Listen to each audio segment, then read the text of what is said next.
Yeah, will do.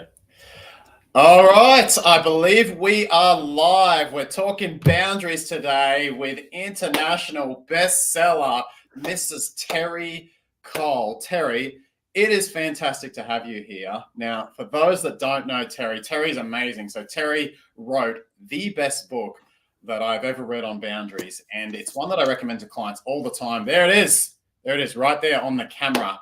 Now, you guys who watch this channel regularly know that I don't do this lightly. I don't get a lot of people on. I don't get people on I don't believe in. And when I saw Terri was on YouTube and was just around the sort of doing some interviews, I knew I had to reach out to her and get her on live. Now, Terri's book is Boundary Boss. It is available on both the one she just showed up as well and the Audible. That's more my thing there. Before I get too far into this, just make sure that you can see and hear me. So just leave a comment. I know you guys are logging in and just getting your connection going. So can you just let me know in the chat? We've got Toka's here. Just let me know that you can see and hear me. Hello, Toka. I can put you on the screen. Just let me know in the chat. So Terri is amazing. So Terri, when did you write this book, by the way? This is fairly recent, right? Yep. It came out in April of 2021. So really, I was writing it during, it was my very first book. I was writing during my very first pandemic. Yeah, my first pandemic too, actually. We have a lot in common, you and I. First for both of us. Aussie girls here. We got Barbara, Toka, Papul, Ponoki. I can't pronounce that. Great to see everyone. We got FA, D can see and hear us fine. We got Courtney from Perth sitting there at midnight. Great to see you, Courtney. Barbara's on here as well. Great to see everyone. So we're going to be talking about BOUNDARIES today, boundaries. Such an important concept, ladies. So I work on this almost every session with my clients in one way or another. And we're going to be talking about it all today. Terri's got some incredible concepts in this book. Before we get into that though, Terri, can you tell us just a little bit of background? Like what inspired you to write this book, which I think was so needed? Well, I think, they say you teach what you most need to learn. And I really was a boundary disaster in my 20s. And there was a lot of pain and stress that I experienced in my life, not knowing why, until I had a lot of therapy. And I was like, oh my God, now I see. And then I became a psychotherapist after being a talent agent for about 10 years. And I started seeing this pattern with my clients. And I was like, wow, it wasn't just me. Nobody has any idea of how to assert healthy personal and professional boundaries. And it was such a phenomenon. And so I really studied my clients for almost 20 years of like, what works, what doesn't work. So I started creating this body of work, not necessarily initially thinking I'd write a book. I just was like, didn't want to keep reinventing the wheel every session. So I was like, okay, I wrote this here. Here's an inventory that you can do. Let's talk about your downloaded boundary blueprint. I was creating concepts to make this work, because it can be heady, accessible for my therapy clients. And then eventually, when I started having a platform and more of a public life, I was like, wow, everyone needs this. And so I wrote the book. So this is essentially a culmination of your 20 years of experience going, all right, this is kind of thing I've had to bring to every client session to help them with their boundaries. And so if someone's listening and doesn't really know boundaries, or it's a very new concept to them, can you kind of briefly explain what that is? Like what's a boundary? How does that work? Well, what I like to say is that your personal boundaries, right? Your boundaries are your own personal rules of engagement. So they let other people know what's okay with you and what's not okay with you. So what makes up your boundaries are really your preferences, your limits, and your deal breakers, like your non-negotiables, whether it's work or personal. And not only do you have to know those things, you have to have the ability to communicate those things when you so choose. And I think that therein lies the rub for many people. You may know it, but you don't know how to say it. It's two things, isn't it? And sometimes it's hard to even figure out what you want or what you need in that moment. But I'm on client sessions all the time where they go, oh, I figured it out, but I couldn't say it in the moment. Something overcame me, I got really stressed, I shut down. I hear that all the time. So why, was it all your client sessions? What made this concept so important? Because I assume you talk about lots in your sessions, but you dialed in on this concept. Why? part of it is because I really felt like I had a unique take on this concept in having this ability to make complicated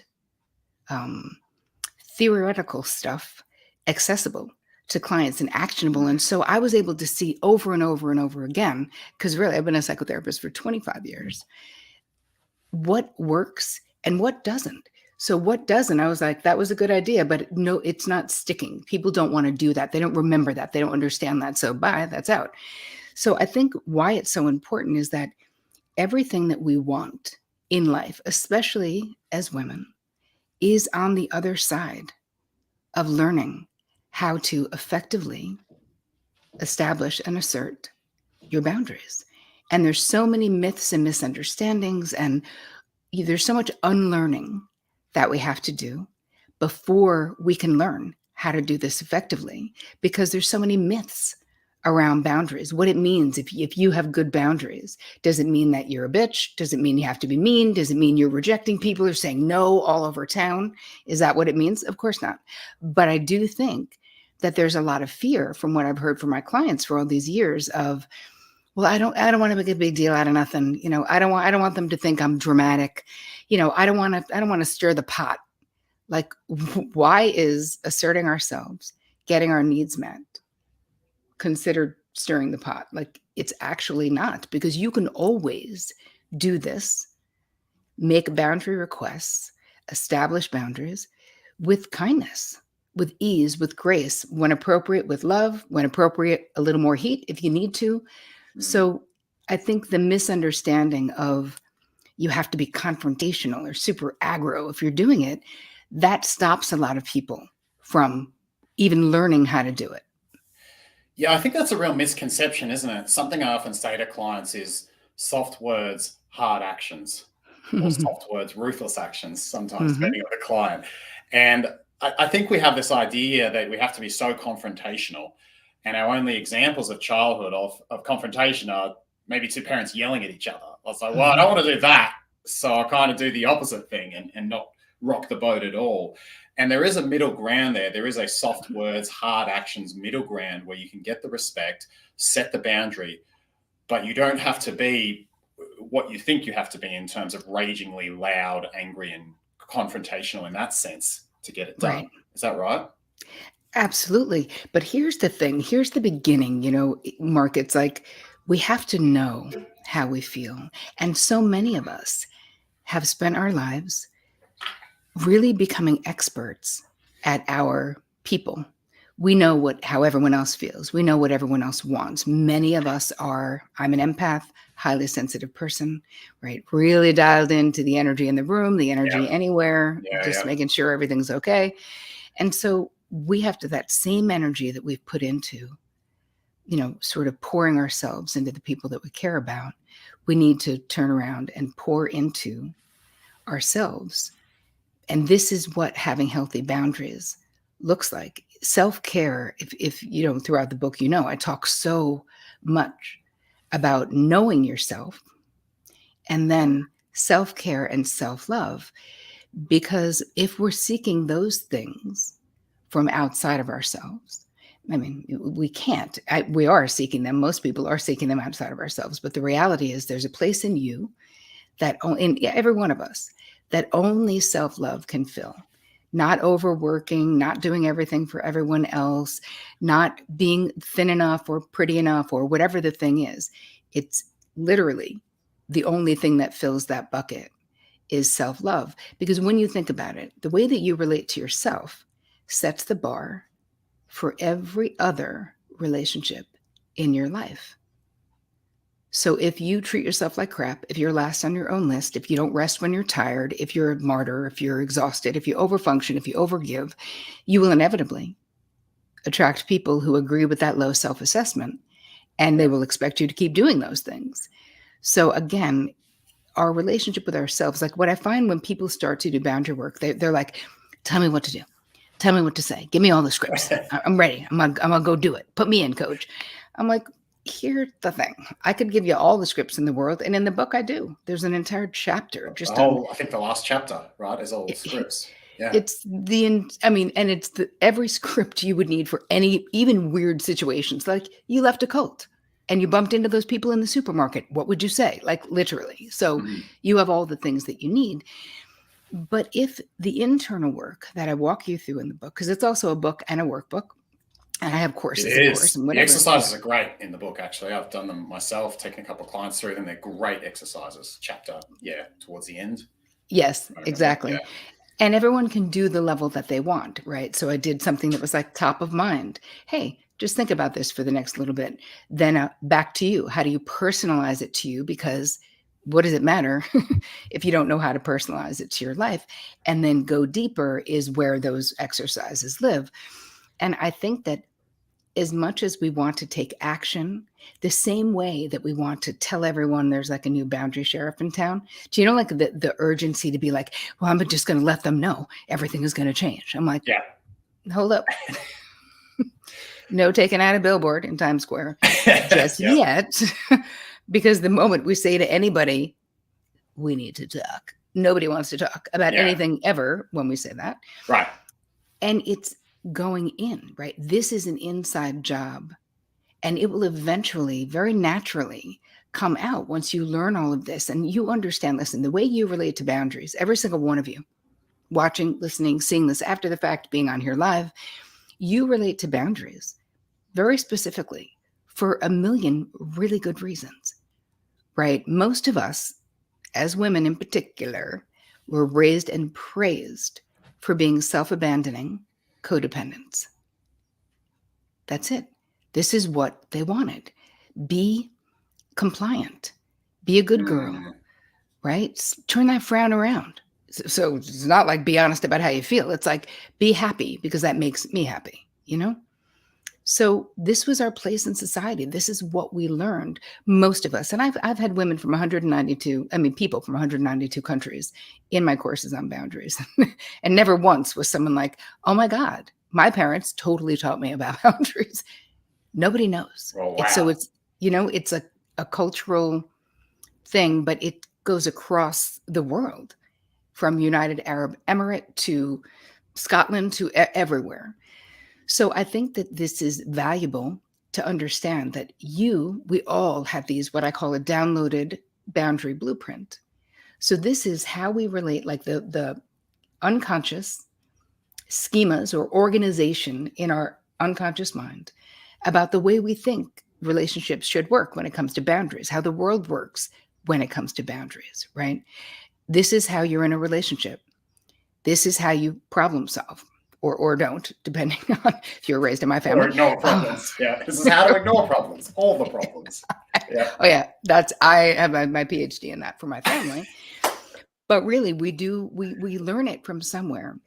And then if you were raised in a chaotic home, if there was abuse, if there was addiction, you also learn as a kid that we prioritize the needs and wants and desires of the parental impactors or the adults in our life, because that's the thing that kept us safe, right? In a healthy family system, it is child-focused. I don't mean child-obsessed, so let's be clear. Just child-focused, like in a normal way, like what is going on in the kid's life, the family should organize around the children if you have minor children. In dysfunctional families, much of the time, if you have a narcissistic parent, addicted parent, abusive parent, the family organizes around that person. So, right? Does that make sense? Yeah, it does. It does. And I would imagine even sometimes a really depressed parent or martyr-type parent can fall into that category as well. Absolutely. And kids who are parentified, right? If you were doing adult things at a not adult age, this also impacts the overgiving, the codependency, all of these things, because we learn like, hey, guess what? Something's got to get done. You know who's not doing it? The adults in my life. So if my siblings need to eat, it's up to me. Exactly. I got to do it. Exactly. And imagine what that creates for an 8-year-old or a 10-year-old or even a 14-year-old. That's way too much weight for those small shoulders. And the impact is lasting. So that's the stuff that we dive into in the beginning. The first X number of chapters in the book is understanding why you are the way that you are, so you can have compassion for yourself. People love to say, like, have compassion for your parents and assume they did the best they could and blah, blah, blah. Here's the thing. It's great. Well, you could do that or you cannot. My feeling is we've had a lot of consideration for our folks. I just feel like right now this is just about you. Like, it doesn't help us, especially the child within us, to say, well, I know why my parent was an idiot or whatever. They treated me this way. They treated me badly because they had a terrible. Okay. Yeah. Maybe. Great. But who cares? Like, enough of that. The focus is just on you, because the child within you, if you had rough childhood experiences, the child within you has been saying that forever. Like, well, it's really not about my feelings because they had it worse than me, or I know if they could be better, they'd be better. We need to acknowledge whatever it is that happened in your life, because we can't create like healthy boundaries or a healthy life, healthy relationships from a place of that self-sacrificing that we learned, right? And nobody needs to tell you this stuff, Mark. It's like we don't get an inner office memo about these things. We just adaptively respond. So this is about you, is my point. Yeah, it's interesting that when we tell ourselves those stories, I often talk about clients with their upbringings, and, they'll say, yeah, I don't want to blame my parents. And it's like, I get that you don't want to see your parents as bad people. None of us do. But your parents are human and they fuck up. And we have to acknowledge that they fuck up. My parents fucked up. Your parents fucked up. And that doesn't mean they're like bad, evil humans. That doesn't mean they're terrible. But we have to be realistic and say they fucked up in certain ways that'll be unique to you. And you got to own that, because even though that wasn't your fault, it is your responsibility to say, okay, this was where their gaps were. Let's fill them in now. Yeah, they didn't choose that, but they still did it. So exactly. And it's up to you now. The self-compassion piece, because if you come from a really dysfunctional family, or any kind of a dysfunctional family, there's a lot of thinking about other people and like minimizing our own experiences. We love to say, listen, I know it's not as many other people. I know I'm lucky. These are high-class problems. Many other people have it worse than me. I'm like, dude, yes, that kid has no feet, as my mother would say, but I still have no shoes, right? Your pain. It doesn't sort of dismiss your pain just because someone else has more, doesn't it? There's a lot of invalidation of our own situation. Well, I got food. So there's kids in Africa who don't have food, so I had it good. Yeah, I mean, yes, but no. Like, that doesn't invalidate it. It doesn't. And it's important that we acknowledge, because if not, the child within you who is sort of stuck at these different developmental levels wherever we were injured, when you get something that brings you back to that kid is in charge. You have a boss who reminds you of your punitive father and you suddenly become 10. It doesn't have to happen. You can go, wow, that is bizarre. He really reminds me of my dad. Makes me so uncomfortable. Rather than just reacting and not even knowing that you're having a transference. And all of these things impact our ability to establish and communicate healthy boundaries. Can you speak a little bit to, obviously you work a lot with women. I'm sure the ladies are also curious. First of all, why does this affect women a bit more? And you sort of said that, well, women are often raised to be culturally compliant and be good girls, be the harmonizer in the family, that sort of stuff. So I think a lot of the ladies get that. I'm also curious about men. I'm sure you've worked with some men. What are the big boundary dysfunctions that the women will see in the men that they date and interact with? Can you just talk about like the different cultural or even biological effects on gender with boundaries? Here's the thing, because gender identification is also changing so much right now, culturally, in the last 5 to 10 years, certainly the last 3 for sure, there is a lot of effort to have less of these like prescribed gender roles. But those of you who were raised in the 70s, 80s, 90s, 2000s, right? I feel like especially 70s, 80s, 90s, 60s, that still was happening at that point where there was a certain expectation. If you were born a male child, if you identified as being male, that you were raised to be more independent, to not cry, do not know your emotions, do not show your emotions, like all of these ways that cut you off, where we were trained, people who identify as women, to be the connectors, the bridgers, the assuagers. And men were raised to be independent, to be leaders, but to not be weak, quote unquote. And having emotional intelligence would mean being weak. Poor you if you were raised at that point and you were an empath or a highly sensitive person, because none of those things would have been considered good things. You would have been considered soft, or it would be bad. So what happens for men when they can't share? Because here's the thing, boundaries aren't just keeping people out. Boundaries are also how we invite people in, right? If we look at boundaries, they can be rigid, which are too hard. They can be porous, which is too malleable, or they can be healthy, which is kind of that sweet spot in between where, it's sort of like situation to situation. So I think that it depends on who raised you, right? And how you were raised. But the problems that come from not knowing yourself, not knowing your emotions, not knowing your feelings, and being, it's like there's an existential loneliness that can come for some of my male clients who just don't feel known because they were so trained to erect and to really build this false self. And the real self it's almost like this billboard that's like shiny and but behind it is like the little kid. Yeah, the sort of vulnerable parts behind it. Yeah. And without that ability, right? Because with healthy boundaries, you know how to be appropriately vulnerable, or as I call it, being voluntarily vulnerable, not indiscriminately vulnerable to just any Mo, because who wants that? We can't trust everyone. Right. You So don't show that's up on a first date and reveal all your secrets. That's just inappropriate. But if you do, you most likely have porous boundaries. Right. Right. And if you never tell them the truth about yourself, like you've been dating for 5 years, you're like, then you have rigid boundaries, right? And usually you're somewhere in between. But I was going to say, Mark, though, that could be helpful for anyone listening, watching, is that I have a free boundary quiz. It's just 13 questions.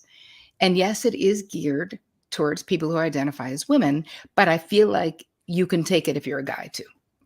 Do you have a link to it? We can pop it in the chat, pop it in the description at the end. It's just boundaryquiz.com.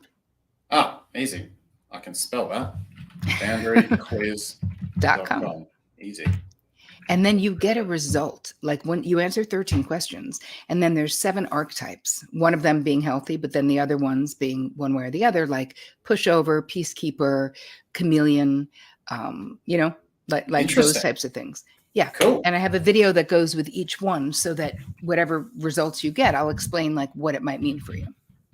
Excellent. I'm just putting that in the chat, just seeing if I can get the link. There, I think it's in there now. Excellent. Okay, so what you were talking about before, you were saying boundaries. We often think of boundaries as just an inability to say no. And that's the sort of too porous, isn't it? That's when we're kind of getting steamrolled. But the opposite, which is when the boundaries are too hard, which some of these ladies listening might have experienced with their partner or even in themselves for sure, is the inability to say yes. Yes. It's the opposite, isn't it? It is. And here's the thing. You may have, let's say, healthy boundaries at work or even kind of rigid boundaries at work. And you could still have porous boundaries in your romantic relationships or perhaps in your personal relationships. So it doesn't mean that if you have porous boundaries in your romantic relationships, that that's exactly how you are everywhere.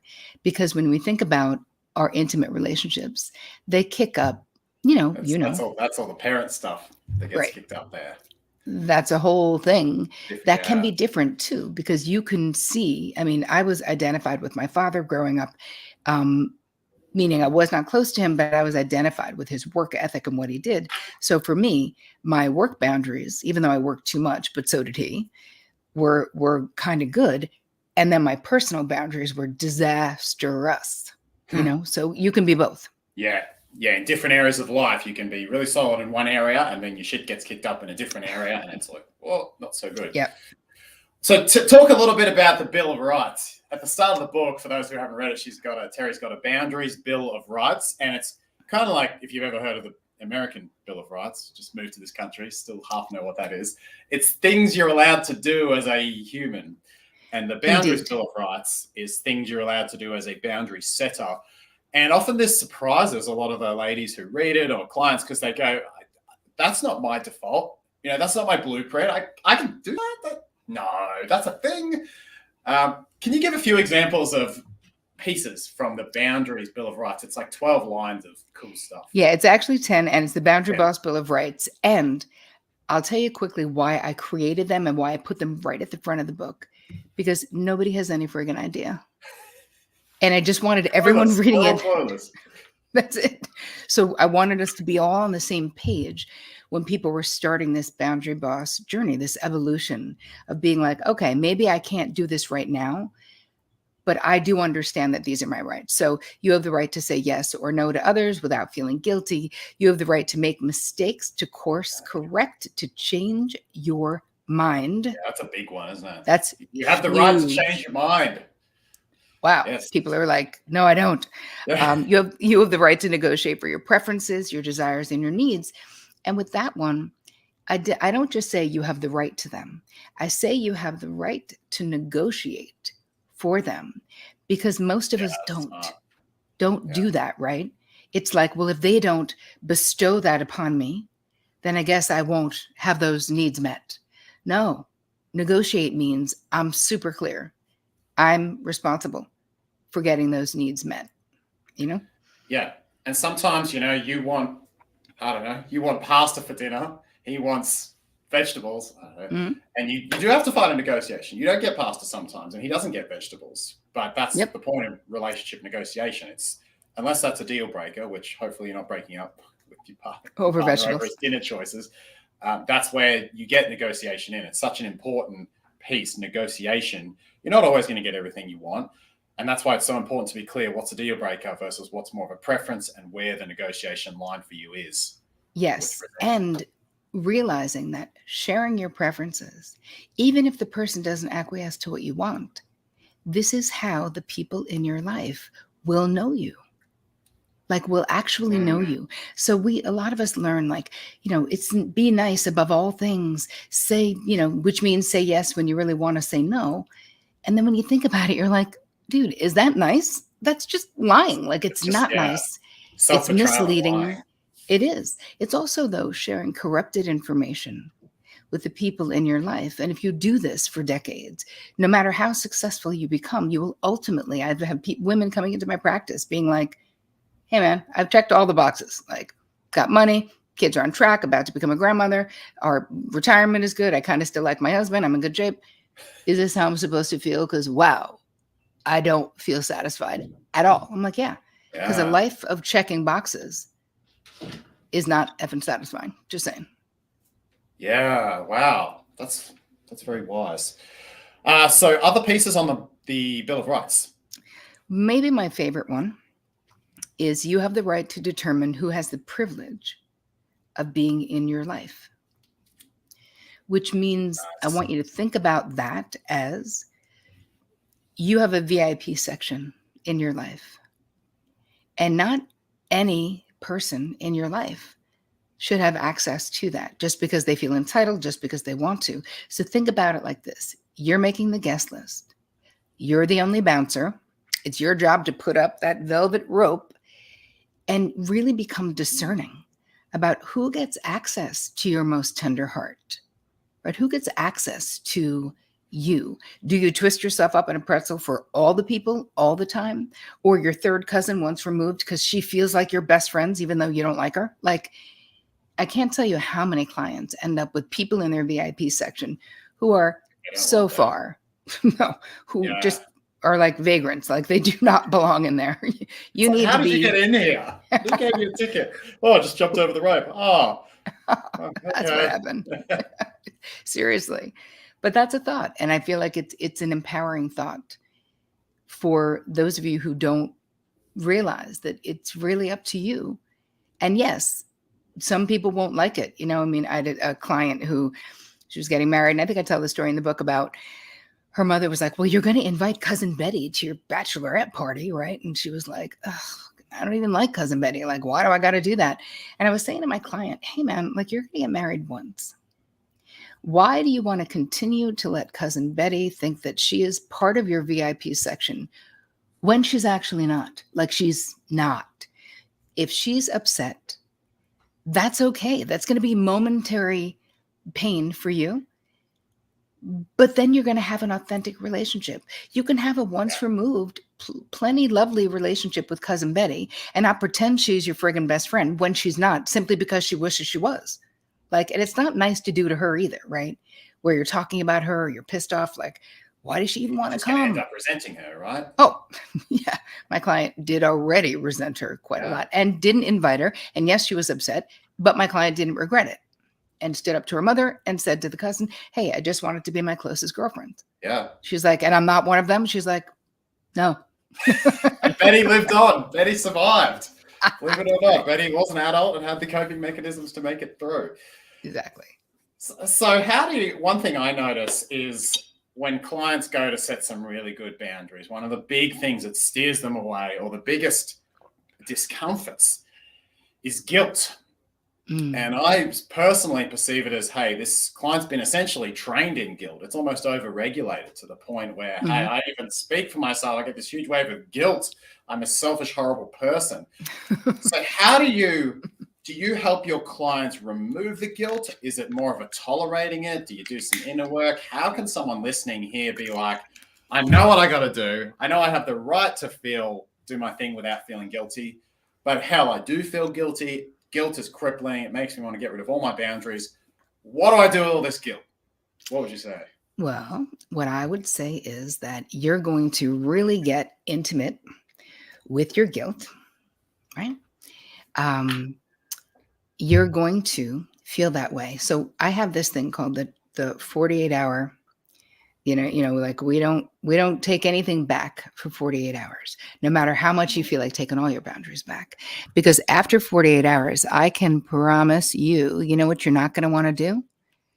Take it back. So you're going to learn. Sorry, I'm trying to plug in my thing. There you go. You're going to learn to tolerate how that feels, and then question. Become radically curious about why you have this belief. No judgment. We're not judging. You're becoming radically curious about your guilty response, but you're letting me guide you through the book to say, hey, I promise you, if you do not take this thing back, you will not want to in 2 days. So I teach you self-soothe, a whole bunch of stuff that you can do to sort of distract yourself, and realize you setting a boundary is the opposite of mean, right? People think that boundaries are like the blocks to deeper intimacy. It's not true. They are the bridges, and I venture to say they are the only bridges to that deeper intimacy. And so we cannot be a people pleaser, right, Mark? You can't be a people pleaser and have a healthy, satisfying life. Impossible, because you're losing yourself. Right. You're pleasing them. Cash yourself out to please the person, and then there's not enough left to love, because your boundaries define you. So if you give them up, there's nothing for the person to grab onto to love. It's like you just become a sort of a people pleaser, boundaryless kind of follow up. It's true though, but I love the idea of what you just said about it's like cashing yourself out, because it is at the expense of self. And so, but you got to change your mind and realize that you can set boundaries with ease and grace and love. You can stay lovingly connected, even if your person is upset. Like, I can't believe you're not going to come to my show, let's say. And you can say, I see that you're upset. I love you. If I didn't have this, we give context with people that we care about, right? Yep. If I didn't have this big presentation in the morning, I would be there. I hope that you do amazing. I'll be thinking of you, but I really need to be prepared for the meeting in the morning. I wish it was on a different night, but break legs and call me tomorrow and let me know how it goes. Right? Like, you can stay, you can acknowledge that they're upset without Yeah. reacting, without thinking that that means abort the mission. It doesn't mean that, you know? Because it's so unfamiliar for so many of us to be in a relationship, whether it's parental growing up or even present as an adult, where it's like, it's okay to upset our partner. They're not going to abandon us. We're not going to be a bad person because of it. Like sometimes you will upset your partner with a boundary, and that's okay. Right. You don't have to fix that. Like, yeah, if I've got a thing the next morning, I would love to be there. They're disappointed.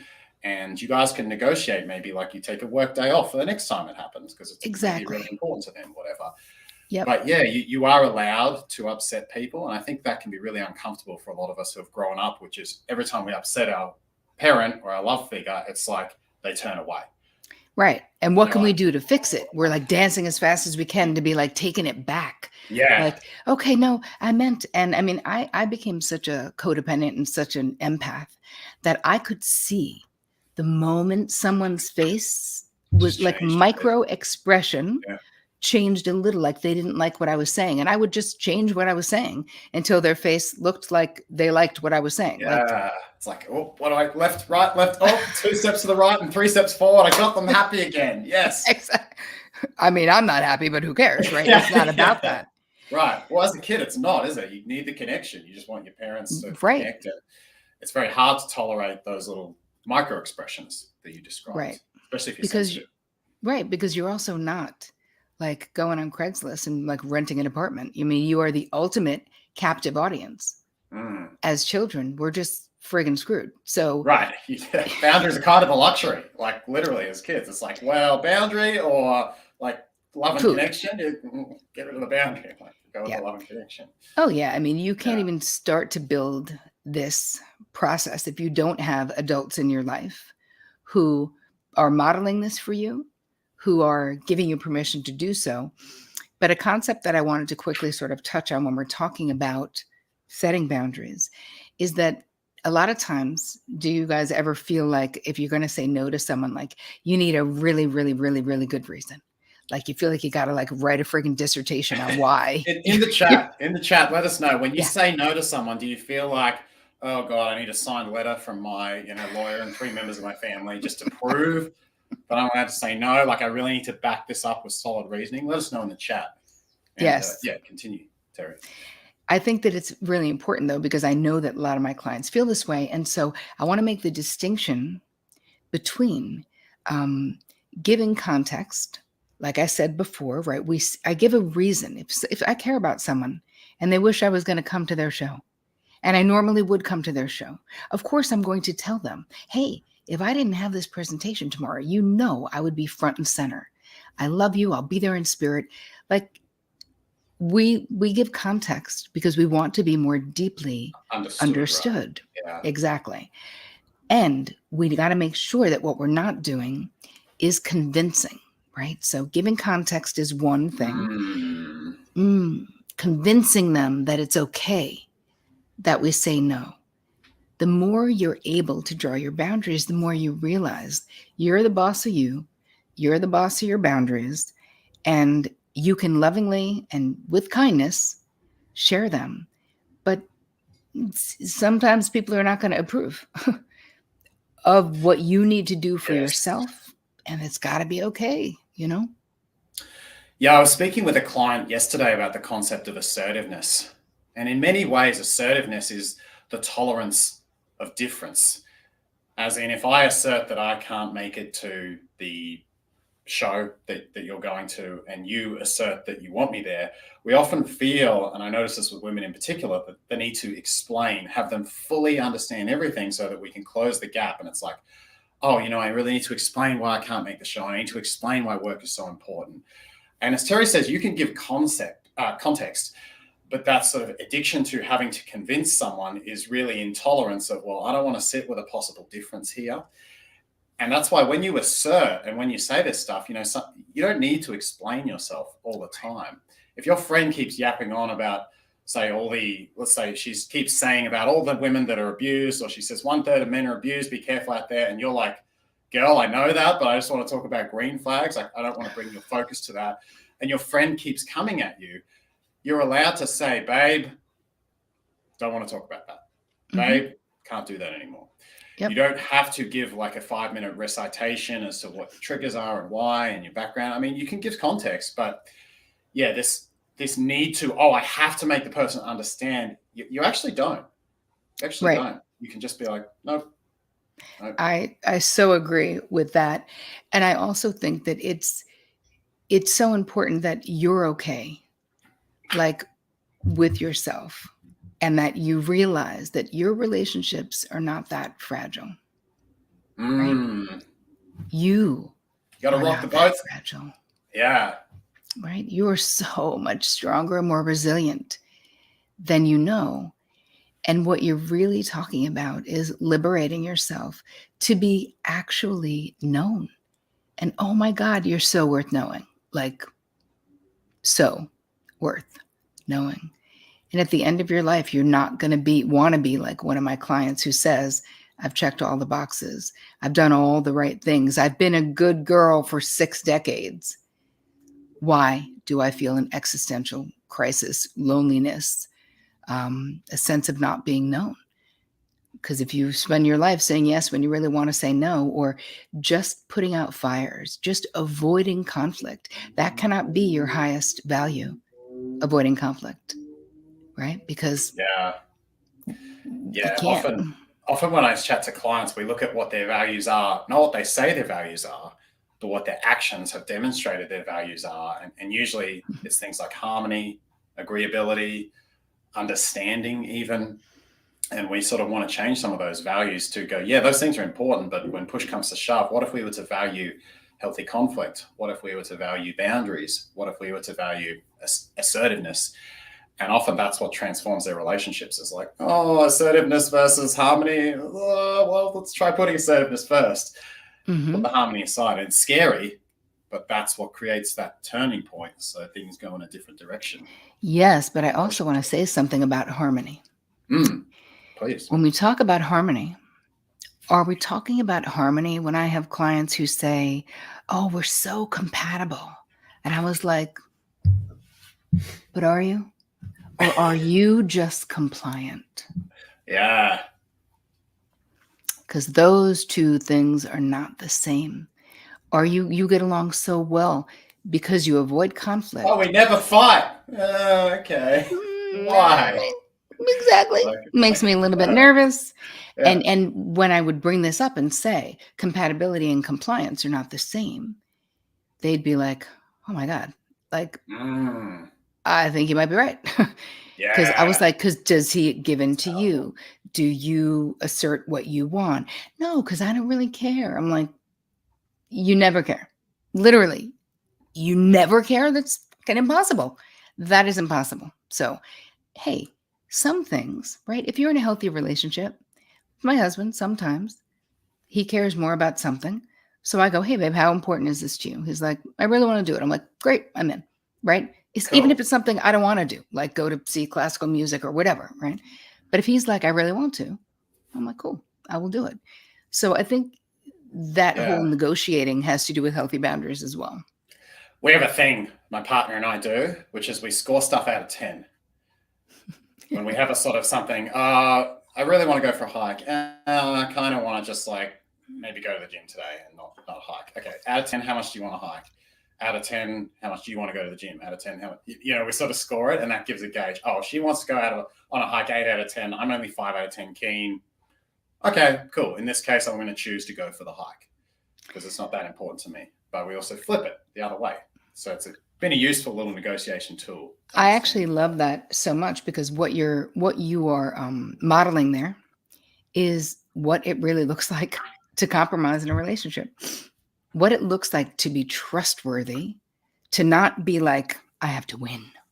I need to win. I must get my way. Because that's really a skill that you guys have come up with, something that I think is really brilliant. Because right, but she'll tell the truth. You'll tell the truth. You don't always say it's a 10 just to get your way, correct?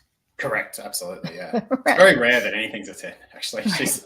Sometimes it'll be like, all right, I'm doing this. How annoyed at me are you? Oh, we're like, it's like, it's interesting. Okay, good. Right, exactly. No, it's helpful, and it helps it's something I've been working on myself as well, because it helps me be honest too.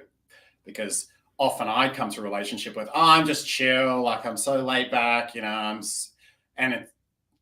it wasn't always true. Sometimes it is, and sometimes I don't care. But no, actually, 7 out of 10, I do want to go to gym today, and it helps me be honest with myself and therefore with her. So right, but it gives you the opportunity though to check in with yourself. Like that is a muscle, that is a neural pathway where you're stopping and you're going, how important is it to me? Okay, I think it's this. Yeah. That is that's such a beautiful muscle to flex and to have, because it makes you know yourself, to really know yourself, so true. which is so important. So can you talk a little bit, one of my favorite concepts in the book, by the way, actually, ladies, if you have just joined, by the way, this is Terri Cole. I should probably do an introduction for those who have just joined. Terri Cole, author of Boundaries Boss on Audible. Amazing, amazing book. Lots of my clients read this. We do some of the exercise together. So that is this incredible woman in front of me. Terri, in the book, you talk about a concept that I see all the damn time. It's called boundaries backlash. And tell us a little bit about, what is a boundaries backlash? Why does it happen? And how can the ladies deal with it? Well, let's think about the way you interact with people in your life when it comes to boundaries. This is like a boundary dance.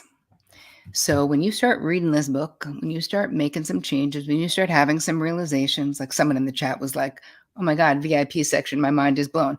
Right. Yeah. So you can't unknown, right? You won't unknow the things that any aha moment you had while we've been together. That's a seed of change. So when we start to change, people, when we change the dance, right, isn't our dance partner going to notice that we're doing something different? They will. What happens as human beings, right? We have fear of failure, we have fear of success, but those two things are two sides of the same coin, and the coin is fear of change. Wow, we don't like change. We don't want it to change. From a very visceral and primal place. So we do it in small steps. You will make a change and someone will notice, and they may even ratchet it up. Dr. Harriet Lerner talks about the people in our life doing what she calls a change back move, where they'll get like, if you draw a boundary and say, I can't go to your thing. And if that person is used to you acquiescing to them all the time, they may be like, I can't believe this. And they're going to like ratchet it up and be really upset, or that's the change back, right? They want you to be as pliable as you've been. They want you to be the way you've been. And so part of what I teach you here is that expect that you're going to get some backlash, and that's okay. Like, you would notice if your partner were changing their dance as well. Start learning language to it. And when you expect a little pushback or a lot of pushback, it makes the pushback less terrifying. If you're someone who hates confrontation or wants to avoid it at all costs, you don't want to avoid it at the cost of your authenticity. Like, you don't. And you're not that fragile. So it's okay to have a little conflict. But that's what that backlash is someone being like, well, you used to, maybe you have a grown kid who comes home and you used to do the laundry. And maybe then you're like, maybe that's not healthy and they're 40 and I should stop. Okay. And they go, well, it used to be fine. You've changed. What happened to you? You've changed. I friggin' hope so. You thought I was going to stay the way I was when I was 19? Like, that's not normal when I'm 50 something. I mean, come on. But it's okay. If they say you've changed, you can say, thank you. I've been working on it. I appreciate that you noticed, right? It's not an insult, and you don't have to cave because there's a bit of a backlash. And this is where the 48-hour rule comes in, right? Where you just don't take it back. Just we build a tolerance. The healthier you get with your boundaries, you're going to build a tolerance for that discomfort. Discomfort does not mean abort the mission. It just means you don't like confrontation, but you're not going to die. And I mean, eventually we're all going to die, but in that moment, you're not going to die from Not the doing short that. term, from the discomfort. Yeah. Imminently, it will not kill you or them. And so let it play out. And what changes for you in this process is your self-esteem, your level of self-worth, your level of self-knowledge, self-love becomes exponentially better than it is at the moment, because you trust that you have your own back. It doesn't mean we don't ever give in to what our partners want. It doesn't mean, like you said, it doesn't mean we can't be flexible. Don't negotiate for things, especially non-deal breakers that don't matter that much to us. Exactly. And they're not the same, right? Because a preference is less important than a deal breaker, which is exactly 100%. what you and your partner's 0 to 10 thing is all about. Yeah. No, I see that all the time for the ladies listening. That backlash, when clients, we'll do a lot of role play in client sessions. We'll also do a lot of sort of guilt clearance and stuff. And then they go, all right, I'm going to go set this boundary now, or I'm going to have a go at this, do it slowly, soft words, hard actions. And they get backlash more often than they don't, in my experience. It's like the people know you in a certain groove and they're comfortable, especially if you know your boundaries aren't so strong. You probably have a number of people in your life who know you in that groove. So you'll kind of get backlash from a bunch of different directions. And is support really important? I've always found the ladies having at least one or two people who have good boundaries, not that they're always easy to find, those people, but how important is support in copping that backlash or tolerating it, especially over the first 48 hours? I have to say it is important. And this is why I also created a course to go along. I had a course before I wrote the book on boundaries. Yeah. Because doing it with other like-minded and like-hearted souls it normalizes your experience. And I think that is important, to feel like, I'm not alone in this process. You also are going to go through, you can learn how to create a proactive boundary success plan, I call it, where there are actual steps. We don't just go. We don't just find a script and go, right? We think about, we know the people in our lives. We know the players. We know, if you know that your partner is super crabby before they have their coffee, you're not going to be like, can't wait to have this big boundary conversation at 7 a.m., right?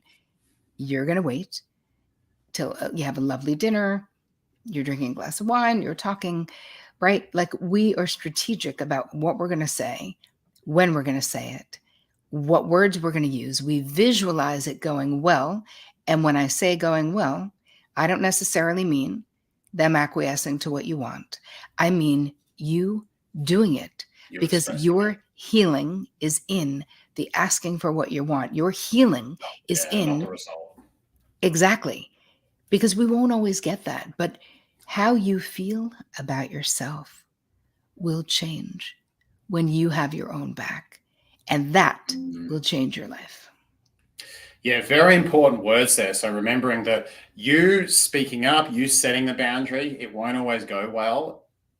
It's that internal validation of saying, hey, I'm getting the self-esteem, I'm speaking my truth. It's sort of adding pieces back onto that self-esteem. And that stacks up even if the results don't go your way initially. Very important to keep that as a win in your book, and not like, it didn't go perfectly, so that was a failure. Boundaries don't work. No, if you're speaking up, if you're doing something differently, it's like if you're changing something, kind of like the Matrix where they change stuff and then it glitches out. If you're starting to glitch the system out, even if it doesn't work entirely at first, that's a good sign. So give yourself some props for that. Very important. Exactly. And that's where your transformation lives, right there. Now, I want to just see if there's any questions before we wrap today. You guys have been really listening and active in the chat. Is there any questions? If you have questions, feel free to prop them in the chat. Aussie Girl said it totally described my childhood. This is from a little bit earlier. Figuring out there's ways it's affected my boundaries has left me with resentment. Yep, that's pretty. Do you see? That's pretty common. I imagine you would have seen that, Terri. Of course. And what is the antidote to resentment? Is being known, is asserting yourself. That is the antidote, because then you got nothing to be resentful about. I mean, we process the childhood stuff because we all have plenty to be resentful about. But instead of keeping it going, you actually cure yourself when you learn to create boundaries. Yes. Yes. When you feel heard and when you're not feeling forced to comply, and this applies to adult relationships as well, you know, that resentment won't build up because you're not tolerating something that is actually a deal breaker for you. If you're being really honest, you're not doing that. Any other questions here? Let's see. This was Jem said in response to where you don't need to explain your boundaries all the time and have the person understand perfectly. Yes, it's like you have to have a good excuse, but why? Yeah, it often feels that way. Oh, I need to really explain myself, but you don't. Because we're afraid is the why. We're afraid that to stand up, we're afraid to assert ourselves. We're afraid they're going to say, I can't believe how mean you are. And then we're going to be like, rather than saying, I'm sorry you feel that way. My intention is not to be mean. It's that this is a boundary I need for myself. I mean, part of the language, and as you go through it, you'll get it, where you're like, I'd like to make a simple request that whatever it is, like the more language you have and the healthier you get, the easier it's going to be for you to not provide a dissertation on your no. Yeah. Yeah. I often get the question about dating, and women come to me, they say, Mark, I want to try this multi-dating thing. I think it'd be good for me. But how do I tell the guy? How do I say, hey, like he seems to be, you know, second, third date, and he's already talking, oh, I'm only seeing you. And I'm standing there going, well, I am actually still multi-dating for a couple of months. And like Terri says, you very much use the I language. So if you do want to tell the guy, and that's your choice if you do want to tell him, you say something to the nature of, hey, like, I'm just going to be really honest. Something I'm doing for me is that I'm making sure that I commit to the right person, because I haven't done in the past and I want to learn from my mistakes. So I'm going to make sure I take time because I want to make sure that it's the right thing for me. When I really do commit to someone, I'm very loyal, and I'm going to make sure that's the right decision. Right. So and I'm not there yet. Yeah. This is the rule I set for myself. I'm not there yet. And I love your support with that. I love to keep seeing you. That'd be really cool. If not, if you hate my standard, if you hate me for it, then that's okay too. You know what? Yep. That's exactly fine. So you're using very much like, this is my thing, my standard. And I think that's where, you know, a lot of women worry like, oh, I'm forcing, by asking for something, I'm forcing the person to do it. And you're not. You're bringing it back to you and then allowing the person to make their own decision. Exactly. They may say, that doesn't work for me because if you don't already know, then that's not fast enough. Okay. Well, then it's been a pleasure and I wish you the very best. Yeah. Done. You know? Perfectly said. This was so much fun. Thank you so much for having me. You're very welcome. We're just about out of time here. Courtney says, what kind of boundary would my boyfriend have who likes his space? Well, that's for him to tell you. I would say you've got to ask him, what is your boundary with this? And he will tell you. That's what honest relationship is. Yep. Terri, and that also sounds like attachment stuff, you know, where going on. Yes. Might be anxiously attached, avoidantly attached, you know, so that's something you could look into. Terri, thank you so much for joining me. It's been amazing. I love your book. It's been my boundaries go-to book. So there it is on Audible. If you want to hear the whole boundaries boss, is it your voice, Terri? Do you read it? I think it is me. Yes, yeah, and you guys can go to boundarybossbook.com, and there's a whole bunch of bonuses and a zillion things for you right there. And you can get the book right there, and I think you can take the quiz right there too. So either way, you will find yourself there. But thank you so much, Mark. I appreciate you inviting me. This was so much fun. Let's do it again sometime. Terri, thanks for coming online. You're amazing. Keep up the amazing work. Thank you. Thank you. See you soon.